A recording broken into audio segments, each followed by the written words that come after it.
José Carlos, economista observador. José María, muchas gracias por estar aquí. La verdad que seguro que va a ser un panel muy interesante. Has venido con familia que tiene edad de ser Swiftie, ¿no? Entonces la pregunta para empezar es, ¿la economía española va como Taylor Swift o como Radio Futura? ¿Qué os parece? Bueno, primero muchas gracias por la invitación, me ha hecho mucha ilusión. Hacía mucho tiempo que no colaboraba con COFACE y siempre llenan los eventos, así que... ¿no? A ver, hablamos del corto porque luego ¿no? el debate es sobre el largo, pero la economía va razonablemente bien, ¿no? Como un cohete y todas estas chorradas, pero hoy ha salido el dato de empleo, son 50.000 empleos creados en el mes de mayo, eso es una tasa anualizada de 600.000 empleos, eso es un 3% del crecimiento del empleo, ¿no? Venimos de meses todavía con más intensidad, que eran absurdos, en enero y febrero creo que fueron 85.000 empleos mensuales, o sea que creo que va a ser un buen año económico. En vuestro lado, que es más de la parte de exportación y la parte más de donde COFACE os asegura las ventas, el principal indicador es el PMI, que salió ayer, estamos en 54, veníamos de 45 el verano pasado, es el indicador adelantado de ciclo, está tirando por exportaciones y, bueno, esto va a ir bien, ¿sabes? Se puede liar porque todo con lo que ha contado Gonzalo y todo lo de la geopolítica, o sea, riesgos hay, ¿no? Pero si no hay nada feo, este va a ser un buen año económico en toda Europa y en España mejor, creo. José María, ¿qué tal ves la economía española? Me gustaría meter dos variables, que una es bueno, el crecimiento casi nulo de Alemania y el crecimiento de Francia al 0,8, pensando que son los dos principales países que compran a España. ¿Cómo ves España en el 24? Sí que es verdad que, bueno, lo primero, muchas gracias por invitarme, porque está bien participar en este tipo de foros con expertos verdaderos como José Carlos, que sabe hacerlo muy bien. Es verdad que la economía española va muy bien, que la economía española ha conseguido superar dos crisis brutales que ha tenido por diversas causas, ¿no? Pero nadie se esperaba que estuviera así. Más allá también es verdad de todas las consignas políticas que hay en estos días. Ayer comentaba yo con un economista y me comentaba el tema de Biden en Estados Unidos y me decía, de aquí a noviembre, mientras a los estadounidenses no le toquen el bolsillo, él decía, Biden todavía tiene posibilidades de ganar. Y yo creo que eso también está muy relacionado en esta semana electoral que estamos viviendo con lo que está ocurriendo aquí. No quiero decir que haya otros problemas políticos y más, pero es verdad que con más de 21 millones de cotizantes, con el paro en registros inferiores a los de Lehman Brothers de 2008, que aquello fue un caos completo, pues evidentemente, y con todas las salvedades, porque hay mucha gente que sigue sin llegar a fin de mes, la productividad está muy baja, hay mucha gente con jornadas parciales, todo esto no se habla mucho, indeseadas, cuidado, aún así está resistiendo bastante. ¿Qué es lo que ocurre? Y qué es lo que veíamos, por ejemplo, hoy el paro desestacionalizado de Alemania, que no está tan bien. Alemania ha tenido un problema muy grave derivado todavía de la guerra de Ucrania, de esa dependencia energética. Comentaba Gonzalo, todo lo que tiene que ver con la energía. Es que lo ha condicionado todo. La energía, todo lo que tiene que ver con esa dependencia que ha tenido con Rusia, todavía la mantiene, y eso está afectando mucho a la economía alemana. ¿Cómo nos puede afectar a nosotros? Evidentemente con las exportaciones. Eso es fundamental. La Unión Europea sigue siendo donde llevamos todos los productos, donde vendemos bien, lo estamos haciendo bien, y yo creo que efectivamente será un buen año, pero como me dijo a mí hace muchísimo tiempo en la gran recesión un empresario del IBEX, que no diré quién es, tenemos que acostumbrarnos a vivir en la incertidumbre. La incertidumbre no quiere decir que tenga que venir mañana mal dadas, pero evidentemente que nada está escrito. Lo vimos en la pandemia, lo hemos visto con la guerra de Rusia, de Ucrania, y por lo tanto estamos bien. Sobre todo, aprovechemos esta situación para hacer lo que tenemos que hacer para cuando vengan mal dadas. José Carlos, de temas que ya has puesto tú encima de la mesa en estos días próximos, uno de los temas buenos de España es que tenemos superávit de cuenta corriente, pero está cayendo el valor de nuestras importaciones, dependemos mucho del turismo. Yo sé que tú eres un poco crítico, ¿no?, sobre la dependencia del tema del turismo, y te he visto un tema que me parece interesante también, la caída tan importante que ha habido de inversión este año, ¿no?, del 14%, tú me corriges, pero ¿qué te parecen estas dos variables? Bueno, Yo no soy muy negativo con el turismo. O sea, es evidente que puede tener problemas de éxito. Estamos en problemas de congestión y un poco el enfoque que da Gonzalo. Gonzalo fue compañero mío de promoción, somos muy amigos, o sea que, ¿no? Es un lujo, la verdad. Hacía mucho tiempo, Gonzalo, que no había una charla tan buena sobre sostenibilidad, ¿eh? Habéis sido muy afortunados con la charla que ha dado y tan ejecutiva y tan directa al point, ¿no? Si das un enfoque de sostenibilidad, pues, ¿no? Por ejemplo, la isla de Mallorca recibe 7 o 8 millones de turistas, eso es más que Brasil. Entonces, claro, la isla de Mallorca tiene diseñadas sus depuradoras para limpiar nuestras defecaciones para un número de personas. Entonces, si te pasas, las defecaciones van al mar y vivimos del turismo del mar, ¿no? Entonces, si le das un enfoque de sostenibilidad, pues dices, oye, a lo mejor no merece la pena meter tanto, metemos menos, ¿no? Y le subimos el precio medio por el hotel, que es lo que han hecho en los últimos 2 años.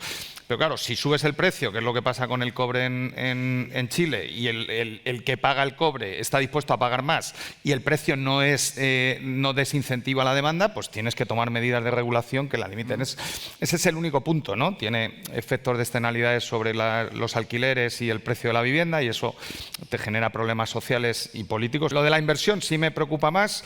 Somos un país que invierte muy poco. En cifras, no tengo actualizado el 23, creo que hasta el 22, con datos de Eurostat comparadas, la inversión en equipo en contabilidad nacional, que es un poco obsoleta y antes de la digitalización, pero bueno, es lo que tenemos para comparar.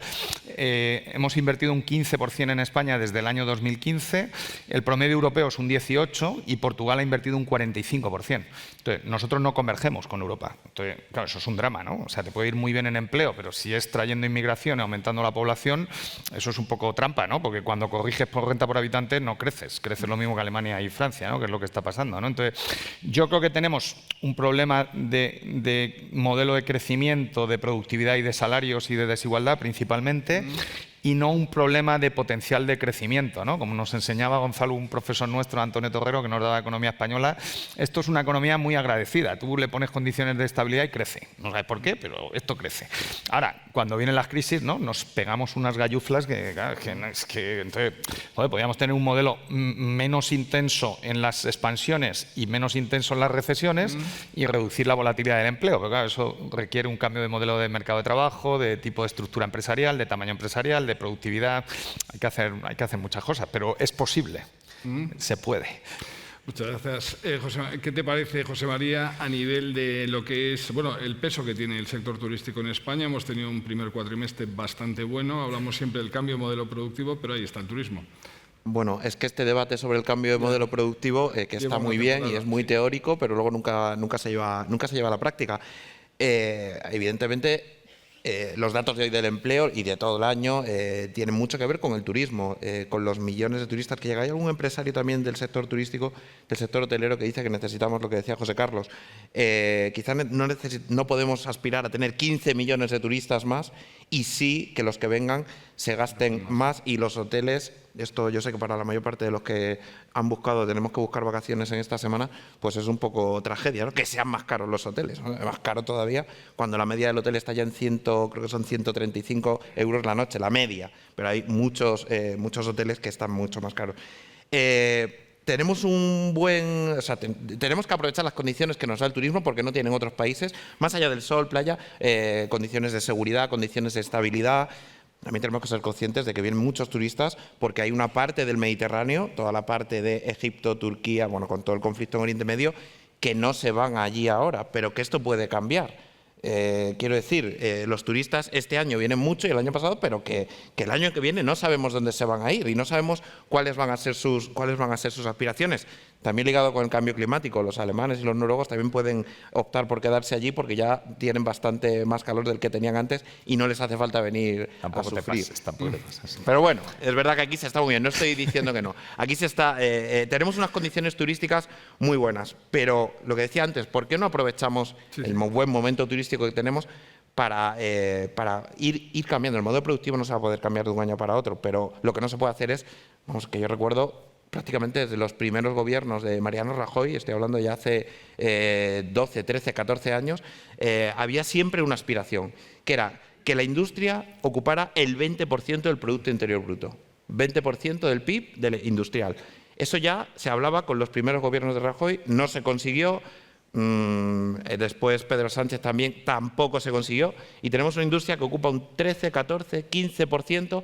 ¿Y qué es lo que tiene la industria? Más allá de ese objetivo, de ese mero objetivo, ¿no? Es que la industria es empleos tecnológicos, buena formación, empleos muy estables, no quiero decir de toda la vida trabajando en la industria, pero muy estables y con muy buenas condiciones, y todo eso lo que genera es que evitemos que en las épocas de crisis nos hundamos como nos hundimos en su momento por el tema de, en este caso fue por la pandemia, y que lo pasemos tan mal, y en las épocas de bonanza crezcamos, que nos creemos que somos los reyes de Europa. Esa es una de las claves, y no ha habido, ya digo, en ningún gobierno en los últimos 13, 14 años, ni por supuesto antes, cuando estábamos en la fiesta de la burbuja inmobiliaria, que haya, digamos, cogido el toro por los cuernos y haya hecho algo en ese sentido. Se hacen pequeñas cositas, pero poco. Si quieres, José Carlos, te he escuchado también comentar que España debería ser un país muy interesante para inversión extranjera. Es decir, que al final, por el clima que tenemos, hablabas de la seguridad, que debíamos ser un país que atrayese muchas multinacionales o empresas extranjeras. ¿Qué es lo que nos falta? Bueno, yo creo que está entrando bastante inversión.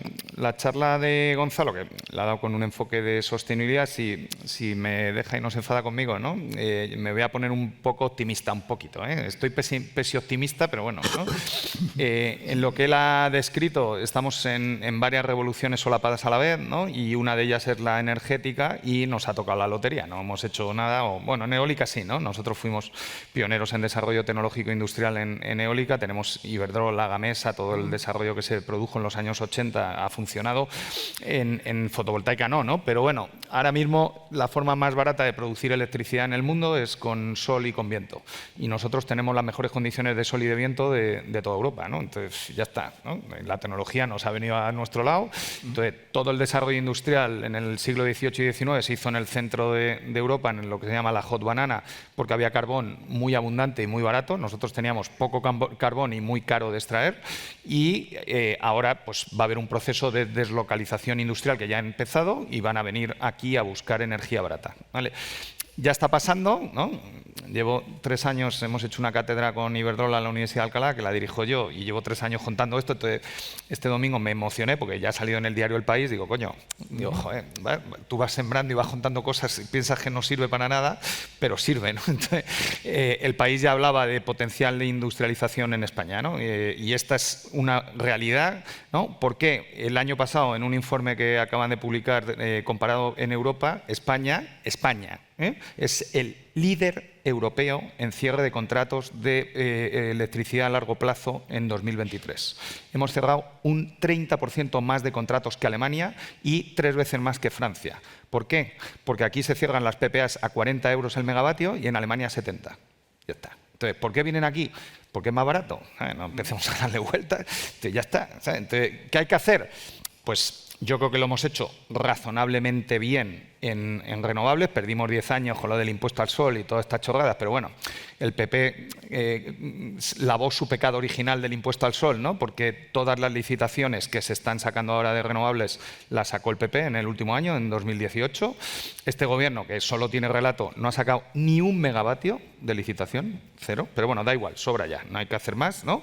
Entonces ahora lo que queda es planificar bien el diseño de red, porque hay más demanda para conectarte a la red que puntos de conexión. Entonces, hemos resuelto bien la oferta, pero ahora no tenemos consumo, ¿no? No sé por qué, pero Red Eléctrica no da los datos de autoconsumo, son 7 gigavatios ya, pero ese consumo sí está, pero quitando eso, prácticamente el consumo de electricidad en España es un 5% inferior al de 2019. ¿Por qué? La mitad de esa caída de consumo es por un consumidor que se llama Alcoa, que se ha ido a Islandia porque le venden la electricidad de geotermia y de hidráulica a 5 euros el megavatio. Entonces, pues ya está. No vamos a competir con Islandia, pero vamos a competir aquí, ¿no? Entonces, bueno, pues hay que meter a Amazon en la planificación, ¿no? Es el principal cliente con Iberdrola el año pasado en cerrar PPAs. Hay que meter a los grandes consumidores industriales, hay que plantear a esa gente y darle atractivo. Muy bien, no, te veo bien. Oye, ¿qué opinas, José María? A nivel de, es verdad que tenemos unas condiciones fantásticas para la inversión extranjera. Sí. ¿Cómo es ese punto? Yo creo que se encuentra bastante bien, la verdad. El problema el problema un poco de España que tiene es que apenas hay grandes corporaciones. Ya no solo grandes corporaciones, sino empresas medianas. Empresas más de 50, 60, 70. Primero hay una regulación, es verdad, que a partir de los 50 trabajadores todo se complica. Desde todos los puntos de vista. Hay muchas empresas que están en el límite de los 40 y pico trabajadores para no pasar todas las trabas burocráticas y exigencias que con mayor o menor razón, por supuesto, hay que cumplir, pero ahí hay un límite. Pero bueno, España es un país muy de empresas de un trabajador, o sea, de un autónomo. O sea, cuando al final el autónomo, que está bien, por supuesto, que tiene que haber, el autónomo dice, no, es que genera empleo, sí, pero la mayor parte de los autónomos se genera empleo a él mismo, porque no tiene mucha más capacidad de generar empleo para mucha gente. Entonces, claro, me preguntabas antes por Alemania, si tuviéramos muchas más empresas medianas, ya no grandes, evidentemente no puedes tener todo el país plagado de Iberdrolas, Banco Santander y demás, pero si tuviéramos o si se fomentara esa ampliación del espectro de las empresas, que no fuera tanto de pymes, no por nada, no porque las pymes sean malas, ni muchísimo menos, sino porque ahora que nos encontramos ante las elecciones europeas, tenemos que competir. Y estamos compitiendo con Estados Unidos y estamos compitiendo con China.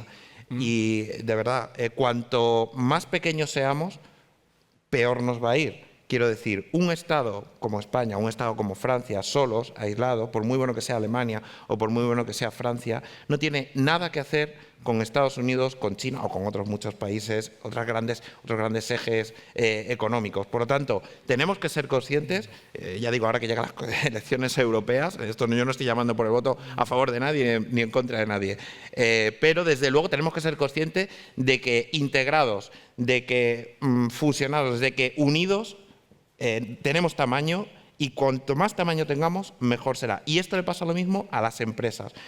Podemos vivir así muy bien, ya digo, por el turismo, porque nos va fenomenal, pero como no aspiremos también a tener empresas más grandes, empresas que puedan competir verdaderamente, no con el que tiene al lado, sino lo que nos puede llegar de fuera, esto es fundamental, vamos, y no cambia tampoco. José Carlos, perdona, completa lo que quieras, pero te he escuchado también el tema de las 5.000 empresas que hacen falta para llegar a la media de los 27. Claro, por favor. Es que este tema a ver, todo es clave, pero este tema que toca José María es clave, ¿no? Yo hoy no os voy a dar a vosotros el plomazo, que vosotros sois las buenas, ¿no? O sea, que los que estáis aquí estáis orientados a la exportación y los que estáis orientados a la exportación o tenéis productividad y sois competitivos o morís, ¿sabes? Esto del capitalismo duro, ¿no? Entonces, vosotras sois las que generáis empleo bueno, las que pagan salarios buenos y las que van a pagar mi pensión. Entonces, yo daros las gracias y no quiero daros el plomazo, ¿no? Tenemos un problema de tamaño empresarial, las que estáis aquí ya no os voy a decir nada, o sea, estáis bien, sabéis competir, hay potencial de crecimiento, yo creo que hay que apoyaros a vosotros y creo que los economistas en esto no lo hacemos bien porque no damos explicaciones lógicas que se puedan entender, ¿no? Yo creo que sí hay una causa y aquí es el sitio para contarlo y creo que la COE y las patronales están a por uvas porque este es el sitio, ¿no? O sea, donde está de verdad el volcán y la hormona de crecimiento empresarial, que es el mercado de capitales. Nosotros tenemos un sistema bancario extremadamente eficiente, seguramente el más eficiente del planeta en banca retail, pero que es muy innovador, ¿no? Da pólizas de crédito a un año, que es lo que hacían los judíos españoles en Medina del Campo en 1250, y da créditos de amortización mensual en modelo francés, que es lo que hacían en la época de la Revolución Francesa y de Napoleón, ¿vale? O sea, entonces no hemos avanzado, han puesto cajeros automáticos, ¿no? Hacemos lo de las remesas de exportación, bueno, algo en la internet, pero bueno, ¿no? Y luego está todo lo que es la banca corporativa, que es donde yo ahora estoy, ¿no? ¿Qué está pasando? Primero, hay una industria financiera que aquí se mueve mucha pasta, cada vez más, ¿no? Y se ha creado una microestructura industrial financiera en Venture Capital y en Direct Lending y en fondos de deuda, ¿vale? Eso es muy bueno, no lo teníamos en 2008, se ha creado y es muy bueno. ¿Qué pasa? Que son muy caros y muy poco competitivos para que la empresa demande inversión, porque si la deuda se come la rentabilidad del capital, pues los empresarios y el capital no invierten. Macho, esto también es del capitalismo de Medina del Campo, 1250, ¿no? O sea que tampoco. Entonces, ¿cómo se puede resolver eso, no? Yo lo he dicho en muchos sitios, lo vuelvo a repetir aquí, a ver si dentro de 3 años, como me ha pasado con el país, ¿no?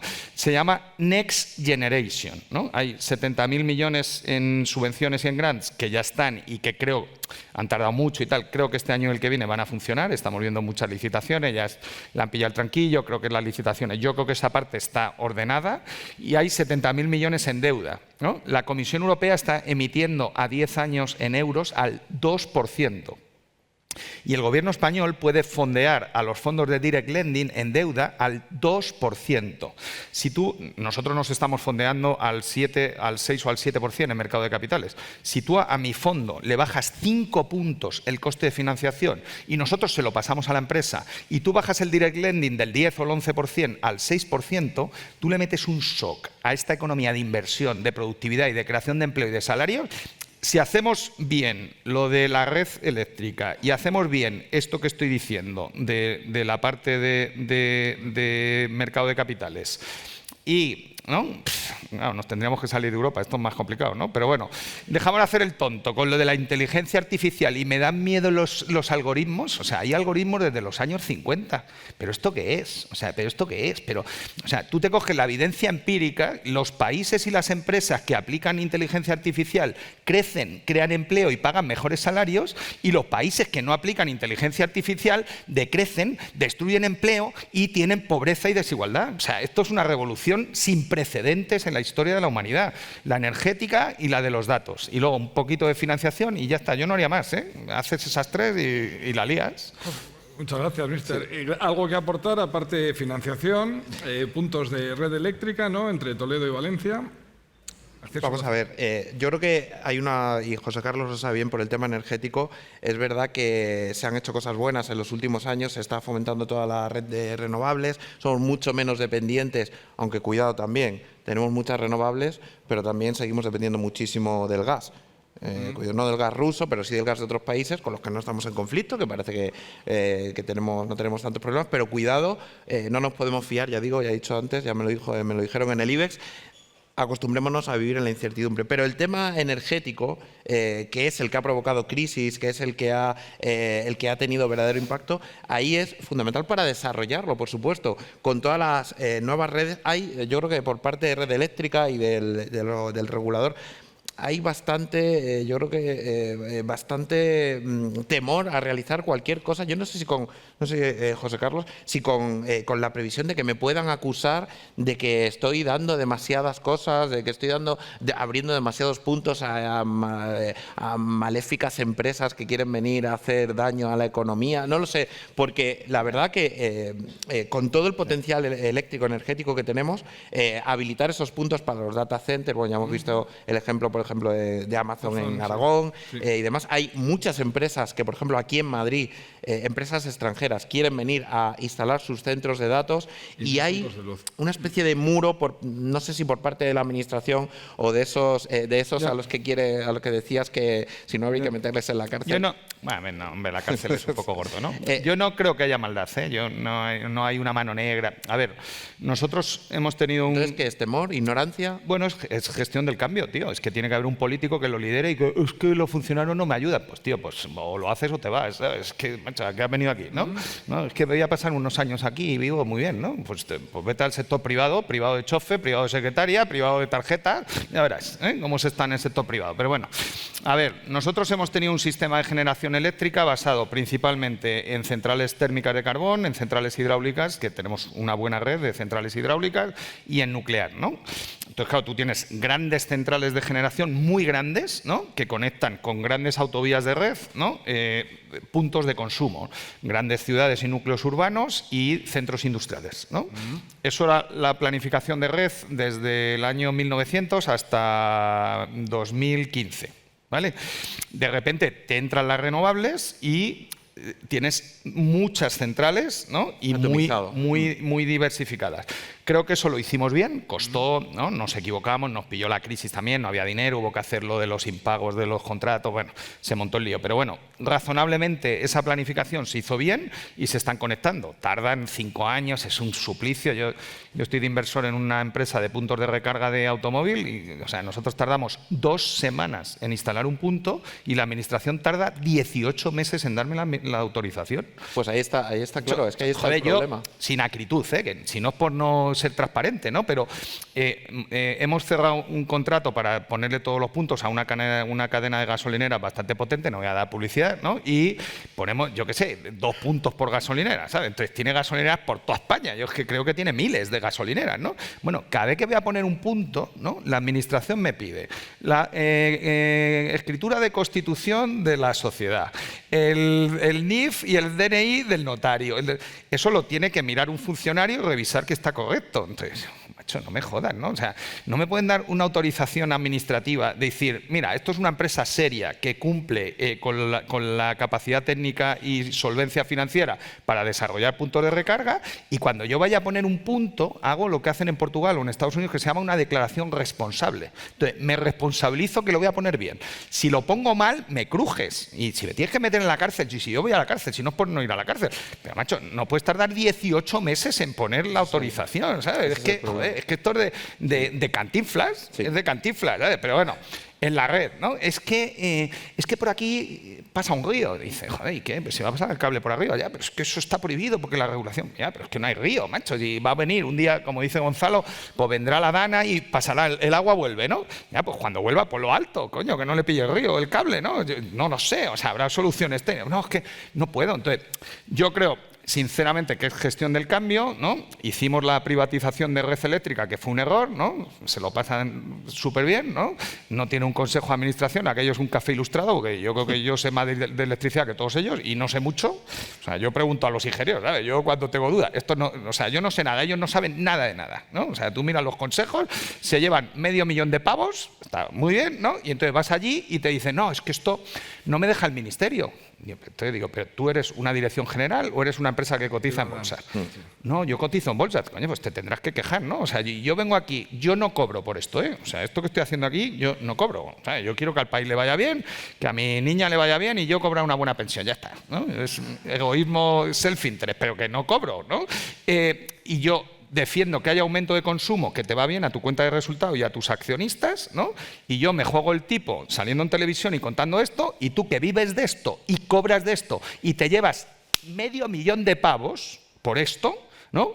Hacer lo que te diga el ministerio, pues coño, cerramos el Consejo de Administración, la sacamos de bolsa y hacemos una dirección general, ¿no? Ponemos técnicos comerciales del Estado, les pagamos 80.000 pavos por ir al Consejo y es más barato. Ya está, ¿no? Una cosa, señores, estamos entrando, aunque estoy seguro que van a querer preguntar algo, así que vamos a dejar a la audiencia porque si no nos vamos completamente.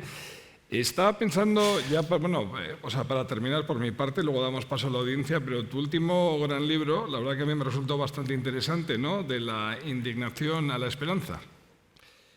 ¿Cómo ves, José María? Se llama el libro, no sé si lo has tenido el placer de leerlo, si no deberías, de la indignación a la esperanza. La verdad, en el 2010 sacó este libro de un francés, ¿no? Hassel, Indignez-vous. Empezó Los Indignados, estamos en el 2024, ¿no? ¿Cómo te parece todo? Hablábamos de los jóvenes, pero estos 10 últimos años a nivel de la economía española, ¿vamos hacia la esperanza? Bueno, vamos a ver, yo creo que caer desde luego en el mensaje catastrofista no ayuda, ni ahora, ni con este gobierno, ni con el anterior. Evidentemente, creo que la gran recesión que vivimos en el año 2009, 10, 11, 12, 13, 14 casi, nos ha dejado mucha mella. Seguimos, cada vez que hay una pequeña o gran crisis, seguimos creyendo que nos va a venir la de entonces, que todo se va a caer. No digo que no vaya a ocurrir, pero es verdad que ese tipo de crisis, y no sé, Jorge Carlos, ocurren cada cierto tiempo, o sea, no viene una gran recesión cada dos o tres años. Lo que sí que está claro, y a mí es lo que me gustaría, y José Carlos lo ha comentado ya varias veces aquí y en otros muchos foros, es el tema de la gente joven, de la juventud. Evidentemente, tenemos que aspirar, por supuesto, a tener empresas más grandes, a exportar, a ser más ambiciosos, a abrirnos, lo iba a decir antes, abrirnos a Europa en el sentido, pero no las pequeñas empresas, las grandes, los bancos, las eléctricas, las operadoras, es que tenemos mucho miedo siempre a todo. No, más grandes, más fuertes. Y luego, por supuesto, tratar el tema de la juventud. No podemos permitir que la gente joven que pueda estar bien formada, como su hija, por ejemplo, cuando lo esté, aspire a tener un trabajo, no por nada, pero así un trabajo en el sector turístico. Esa es la clave. Ilusionar sobre todo a la gente que venga detrás. Eso es clave y fundamental, vamos. Muchas gracias.